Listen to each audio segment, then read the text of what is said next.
తెలంగాణ ప్రజలందరికీ కూడా నా నమస్కారాలు తెలియజేస్తా ఉన్నాను. మొన్న పోయిన డిసెంబర్లో అసెంబ్లీ సెషన్లో రేవంత్ రెడ్డి గారు అసెంబ్లీ సాక్షిగా 4 కోట్ల తెలంగాణ ప్రజలు వినేలాగా ఎట్టు పరిస్థితిలో ఈ ప్రభుత్వం అనేది బెనిఫిట్ షోలు అనేది ఫిలిం ఇండస్ట్రీకి ఎట్టు పరిస్థితిలో ఇవ్వమని అసెంబ్లీలో గట్టిగా బల్లగుద్ది చెప్పింది రేవంత్ రెడ్డి గారు. किसी का हत्या होने के बाद, किसी का जान चलाने के बचाने के बाद, किसी का जान लेने के बाद आज स्पेशल प्रिविलेज मांगे तो ये सरकार में नहीं मिलने वाले. मैं जब तक मैं कुर्सी में रहता हूं तब तक नहीं देता हूं. కానీ రేవంత్ రెడ్డి గారు ఇవాళ చేస్తున్న పని ఏంటిది? వాళ్ళని బ్లాక్మెయిల్ చేసి దిల్ రాజు గారిని అడ్డం పెట్టుకొని ఇవాళ ఫిలిం ఇండస్ట్రీ దగ్గర నుంచి 500 కోట్ల రూపాయలు వసూలు చేసి ఇవాళ గేమ్ చేంజర్ అనే ఒక మూవీకి ఇవాళ ప్రభుత్వము బెనిఫిట్ షోకి పర్మిషన్ ఇవ్వడం జరిగింది.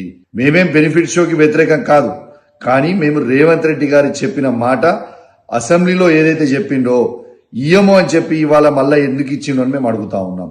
అంటే కేవలం పైసలు తీసుకొని 500 కోట్ల రూపాయలు తీసుకొని ఇవాళ ఇచ్చిండు అనేది యావత్ తెలంగాణ ప్రజలందరూ కూడా గమనించాలని నేను విజ్ఞప్తి చేస్తా ఉన్నాను.